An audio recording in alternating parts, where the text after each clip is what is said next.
مرحبا بكم مشاهدينا الكرام، سعيدة بلقياكم في نشرة الأخبار هاتي، وهذا أبرز عنوانها. دبي تطلق سراح مغربي يتزعم أضخم تنظيم إجرامي لتهريب الكوكايين بأوروبا. قبل ما نبداو ما تنسوش الإعجاب بالفيديو والاشتراك بالقناة باش توصلوا بجديد أخبارنا المغربية. إليكم التفاصيل. أفادت وسائل إعلام بأن السلطات في دبي قامت مؤخرا بإطلاق سراح زعيمين مفترضين لسوبر كارتل، أضخم تنظيم إجرامي للاتجار في المخدرات بأوروبا، وذلك بعد شهرين من اعتقالهما في الإمارات.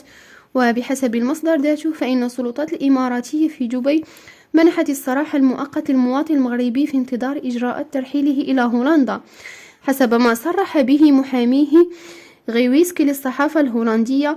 كما أطلق سراح المواطن الهولندي الملقب بتيتو، والذي يعتبر وفق المصدر ذاته أقوى عضو فيما يسمى بالكارتل الخارق، المكون من مهربين إيرلنديين وبريطانيين وإيطاليين وبوسنيين وهولنديين وتشيلين بدون كفالة ولا يواجه الترحيل.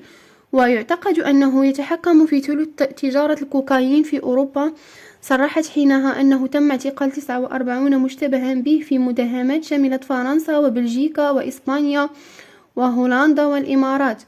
وقالت الشرطة إن الرجلين كان أحد 6 أهداف عالية القيمة تم القبض عليها خلال سلسلة من المداهمات التي تم تنسيقها من قبل وكالة إنفاذ القانون التابعة للاتحاد الأوروبي يوروبول وإدارة مكافحة المخدرات، وقوات شرطة متعددة في إسبانيا وبلجيكا وهولندا ودبي في الولايات المتحدة والإمارات العربية.